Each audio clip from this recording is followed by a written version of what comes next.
Nonii. Kui nüüd vaadata seda laiendatud otsingut kui sellist, et mina tegin näiteks seda, et natuke tutvustada veel neid võimalusi, et ei pea alati kirjutama algvormi järgi, võib ka sellist lihtsamat viisi kasutada, et kui ma otsin näiteks tundeid, siis võingi otsida sõnu, mis algavad siis tunne osisega või siis sõnu, mis algavad tunde osisega. Aga samas, kui ma tahan mingisugust morfoloogilist infot sinna juurde lisada ja näiteks tahan otsida sõnu, mis on kuidagi tunnetega seotud ja siis nendega seotud omadussõnu näiteks, et milliseid tundeid siis Kriitika korpuses ja siis Semperi ja Barbaruse kirjavahetuses mainitakse. Et siis ma olen otsinud praegu niimoodi, et lisaks sellele kastile, kus mul on see sõna algab tunne või sõna algab tunde, lisanud veel ühe kasti ja siin saab need kasti niimoodi ringi tõsta korbis, kus panin nad sõnaliik on omadussõna. Ja kui siin vahel midagi ei ole, siis ta otsibki neid sõnu, kus sõnaliik on omadussõna ja sellele vahetult järgneb sõna, mis algab kas tunne või tunde. Siis me saame igasugused variandid, aga näiteks see isamaaluse on siin vigane analüüs.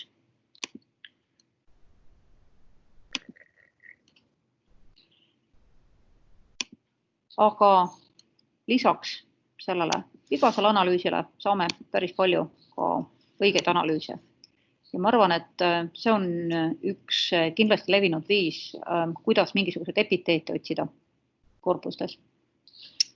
Nii, mis on veel tehniliselt selline tore asi, on see, et kui me mingi keerulisema päringu oleme teinud, tahame seda taas esitada, siis me võime selle lihtsalt otsingu ribalt selle pika aadressi siin kopeerida ja siis ütleme ka mingis teises brauseris, teises arvutis saame täpselt sama päringu, täpselt nende samadega ette antud korpustega taas esitada uuesti ja kui me tahaksime seda päringut, oletame, esitada näiteks teadustöös mingisugusel viisakal, ülevaatlikul ja formaalsel viisil, et siis me liigume siia edasi jõudnud päringu juurde, kus ta on meil corpus query languages ehk siis korpuse päringu keeles esitatud.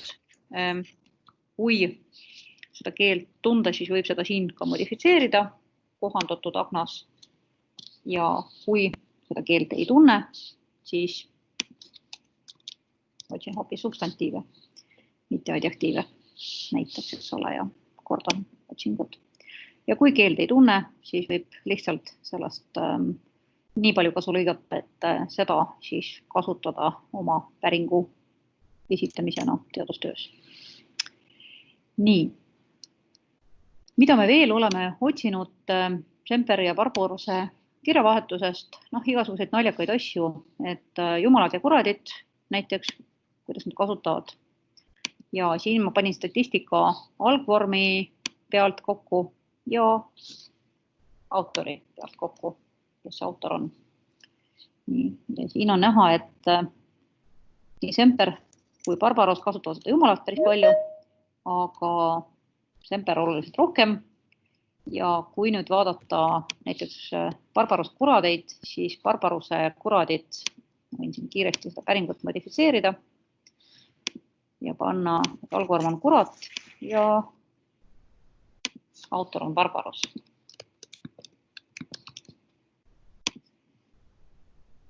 Need on siis põhiliselt sellised vandumised.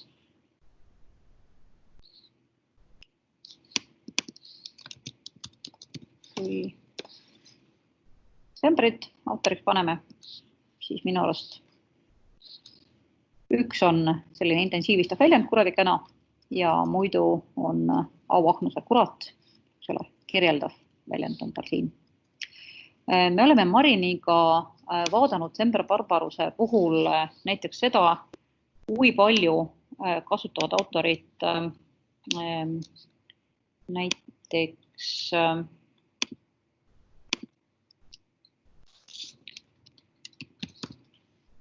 näiteks nõukogude vormi. Selgus, et väga vähe, sellest hoolimata, et neid justkui peeti nõukogude meelseteks.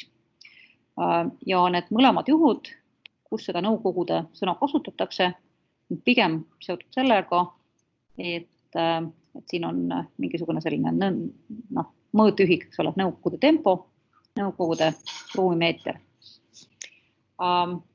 Siis me kontrollisime näiteks oma hüpoteesi, et arvatavasti räägivad nad rohkem Venemaast, Venest ja panen, et sõna algab Vene ja tõstab tundetu, see võib olla nii väikse tähega kui ka suure tähega, võib olla nii Venemaa kui Vene, kui ma tahan selle kõik ühte päringusse panna, et siis mul piisab sellest, ma võin siia lisada ka näiteks autorid ja eraldi, Sempri eraldi Barbaruse puhul otsida. Kui ma ei soovi seda, siis võtan selle maha ja võin näiteks otsida seda sõna, suvalist sõna, mis sellele järgneb.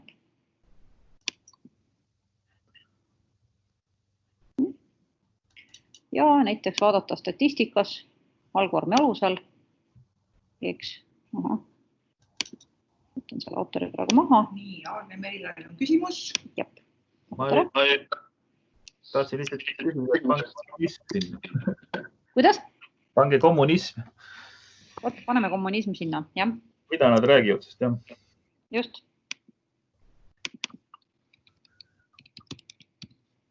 Sõna algab kommunism, kõige lihtsam päring. Paneks parem kommunism, siis seal on kommunistlik kommunism. Okei, jah, väga hea. Paneme kommunism. Nii. Ma ei näe. Nii. Kuidas nüüd seda... Kas Olga jagatud ekraan on liiga väike? Või miks pärast sai? Mul on lihtsalt Vene veel. Nüüd midagi võib-olla. Ja nüüd... Ahah, jaa. Mina näitan seda ka siin ekraani peal, et kes ei viitsi ise otsida, siis te võite minu ekraani pealt vaadata neid näitelauseid. Eks me võime Semperi ja Barbaruse kirjavahetuse puhul, siin on selline link näita konteksti ja siis me ei näe mitte üksnes näitelauseid, vaid näeme ka näitelõike, kui me tahame laiemat konteksti nendele fraasidele. Vaatke huvitav lause, seal on ja natsidega sageli kahasse mängivad kommunistid. Ja natsidega sageli kahasse mängivad kommunistid. No väga hea lause, et see näitab distantsi nendel mõlemad. Ja, just. Just. See on tuttav lause. Neemele on see eriti tuttav lause, sest Neeme on väga palju käsitsi kontrollinud selle korpuse märgendusõigsust. Ja on mõnikord neid häid tsitaate postitanud. Aga jällegi, kes minu ekraani näeb, et nad näevad arvatavasti ka seda, et selline laiem kontekst on võimalik, et just selle kommunismi, ideoloogiliste näidete puhul võib olla see laiem kontekst oluline ja kui me ei piira seda siin näitelausega, vaid näitelõiguga, siis see kontekst, mis me kätte saame, on ikkagi üsna korralik. Jah. Okei. Nii. Muidugi väike märgus kirjandusteadlase seisukohast, et kui kirjandusteadlane tahab neid asju teha, siis ta peab praktiliselt kõik sünonüümid läbi laskma ja kui on näiteks luuletus, siis peab panema sinna ka žanri nimed, sonett, poem ja ka luule lihtsalt. Ja nii. Meiesugune inimene muidugi peab sünonüümid läbi laskma kõik erinevad. Mida kord põhimõtteliselt ka võimaldab, eks ole, et me paneme siia näiteks, et sõna algab luuletus või sõna algab luule. Jah, või ka luule, eks ole. Ja. Või sõna algab poeem, arvatavasti võib-olla veel midagi muud. Me saame seda kõike korraga otsida, võime ka erinevalt otsida. See sõltub nüüd müra tasemest, kui palju seda müra on. Eks. Praegu ma tegin selle päringu, sain peaaegu 500 tulemust, eks. Et ma võin vaadata need tulemusi ja näiteks otsustada, et luuletus on mulle oluline küll, aga see luule näiteks ei ole. Nad küll algavad sarnaselt, aga korpi puhul saan ma sellest ka lahti niimoodi, et mu sõna algab kas luule, sonett või poeemiga ja samal ajal see sõna ei ole luule. Ja. Algab luulega, aga ei ole luule. Eks. No nii, luulest saime lahti, aga luuled ikkagi siin on.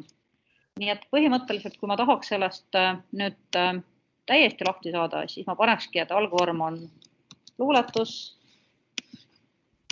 algvorm on poeem või algvorm on sonett,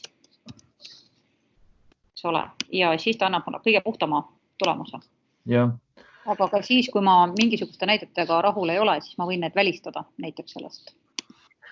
Teine asi, kas puht formaalsete tunnuste järgi näiteks tunneb ära teoste pealkirju või ütleme jutumärkide alusel või see tuleb kõva rehitsemistöö, samamoodi päris nimed on muidugi olulised, lihtsalt kas nii abstraktselt lihtsalt päris nime tunneb ära või peab hakkama nimeliselt sisustama? Just, see on väga hea küsimus, sest selle korpuse puhul on automaatanalüüs ja päris nimed ära märgendanud.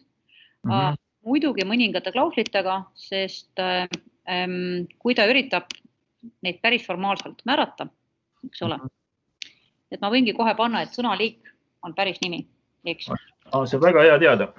Ja, siis me kohe me näeme, eks ole, et see tulemus kindlasti ei ole mitte ideaalne. No ka ikka. Ja. Et näiteks üks asi, mida ta alailma teeb, on see, et armas Barbarus on tema arvates päris nimi, sest on olemas, eks ole, ka eesnimi armas. Ja see on selline läbiv probleem tema jaoks. Aga ma võingi näiteks statistika algvormi alusel kokku panna, vaadata, et millised päris nimed on sellised kõige sagedasemad selles korpuses. Ja näiteks loomingu puhul ta ei tea päris kindlalt, jällegi, kas on looming või loomingu automaatanalüüsija. See on, kas ma võin siia lisada vahepeal? Ja. Et see on nüüd selle automaatanalüüsi, kuidas öelda, omapära. Praegu on olemas juba võimalik nagu parem algoritm päris nimede tuvastamiseks, mis selles korpuse eksemplaris meil veel rakendatud ei ole, aga on lootust, et see asi läheb paremaks, aga see põhimõtteliselt selline asi automaatmärgendatud korpustes on olemas küll. Vahepeal on Eva Velskerilt tulnud küsimus ja Mari Laagilt tulnud küsimus. Eva, palun. No, ma ei tea, kas ma hüppan sellega nüüd ette, aga muidugi ka see Manni kommentaar tuletas mulle enne meelde, et see üks, mis meie huvi, kui me seda ettekannet tegime, oli just selliste võõraste elementide leidmine. See on praegu kuidagi lahendatud, et ma saaksin kätte mingeid asju, mis on põhimõtteliselt ei ole, mis on seal tekstis vene keeles, on prantsuse keeles, on inglise keeles või ka võru murdes. Ma ei ole kindel, kui ma seda niimoodi lihtsalt kätte saan. Või saab? Lihtsalt viisi selleks kindlasti ei ole mitte. Praegu ei ole, sest et see morfoloogiline analüüs on tehtud nii-öelda üldisele tavalisele eesti keelele mõeldud vahenditega ja ei ole sinna peale lastud sellised keeletunnistajad. Aga nüüd meil on plaan käsitsi nagu käia asjad üle ja märkida ära muud keeled, siis märkida ära autorite, kui me räägime Semper Barbaruse korpusest, märkida ära autorite nii-öelda idiolekti või sellist keelendeid, mis nad kasutasid tava eesti keelest või standard eesti keelest erinevat mis morfanalüüsis saavad vigase analüüsi ja küllap siis sealt tuleb ka võib-olla siis murdelisi asju välja. Põhimõte on selles, et kui me räägime automaatanalüüsist, siis see on mõeldud nii-öelda standard eesti keelele. Ja, selge see. Aga ma mõtlengi, et see praegu ei ole nii lahendatud, et seda ma just nagu katsentasingi ja saan aru, et et seda taika analüüsib ilusasti mulle algvorm. Selles taustaks olevas korpuse versioonis ei ole märgendatud võõraid keeli ega isiku omast. No ja, aga kui te annate lootust, et see tulema, siis on see väga tore, et see on nagu see üks meie huvisid ja ütleme, selline ebastandardsus on kahtlemata siin ilukirjanduse puhul ka üks selline oluline küsimus. Kindlasti, pärast me olemegi selle nagu sihikule võtnud. See nõuab käsitsi tööd, aga see on üks asi, mis tuleb kindlasti ära märgendada. Nii, jah, et see oli see küsimus.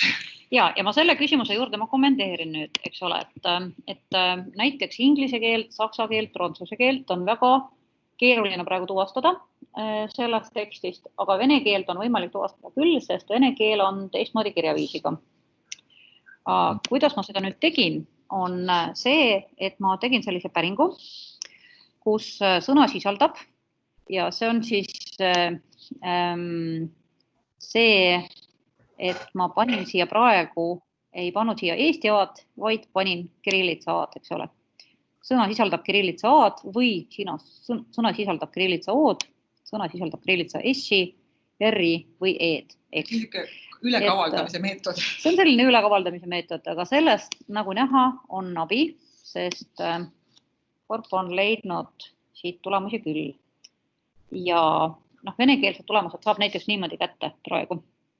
Kuigi määrustiku järgi pole ette nähtud, aga kui külili panna, siis laseb ümber väga. Muid makaron ära ladina, inglise keelteks. Prantsuse keelega võib-olla saadudel seal mõned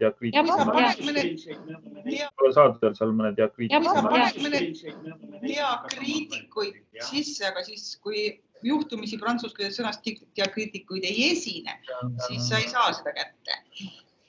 Ja ma kobisen siia veel juurde, et selle vene keelega on tegelikult veel keerulisem või kohe sellele lutsule viidata, et vene keelt saab kas kirjutada kirillitsas või saab kirjutada ka niimoodi lihtsalt, et ta sulab teksti sisse. Ja näiteks lutsu puhul on mingites tekstides, tal on kasutatud mõlemad võimalust ja tundub, et see nagu on mingitel eri puhkudel erinev. Pealik avaldab omakorda üle. See on jah, just, et see on selline järgmine teema just, et kuidas me keelt tuvastame. Ja arvatavasti nüüd muutub see üha aktuaalsemaks, eks ole. Et kui me juba need eestikeelsed asjad saame analüüsitud, et siis järgmine küsimus on tõesti see, et enne analüüsi me katsume keelt tuvastada. Ma märgin vahepeal, et oli Marili küsimus. Marin, kas sul on endiselt see küsimus?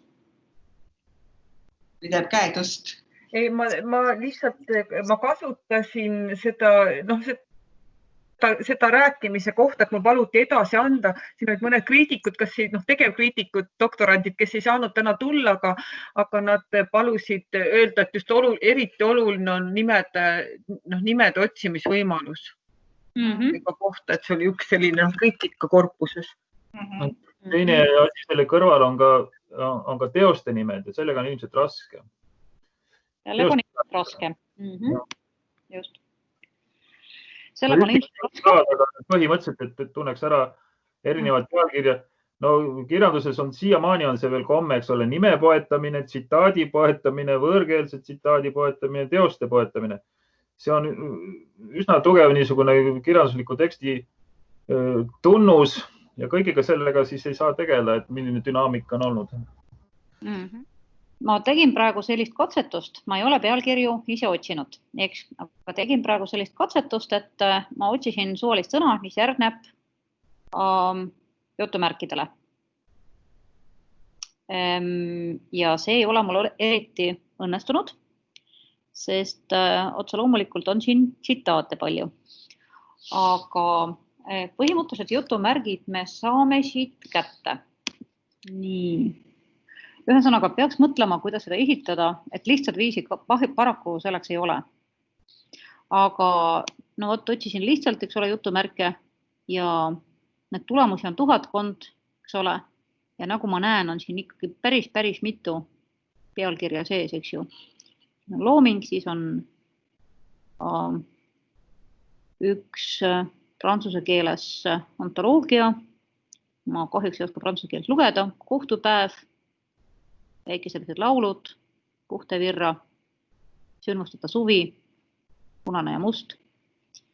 Nii et arvatavasti väga puhas see tulemus ei ole, aga on võimalik need pealkirjamallid jutumärkidega kätte saada.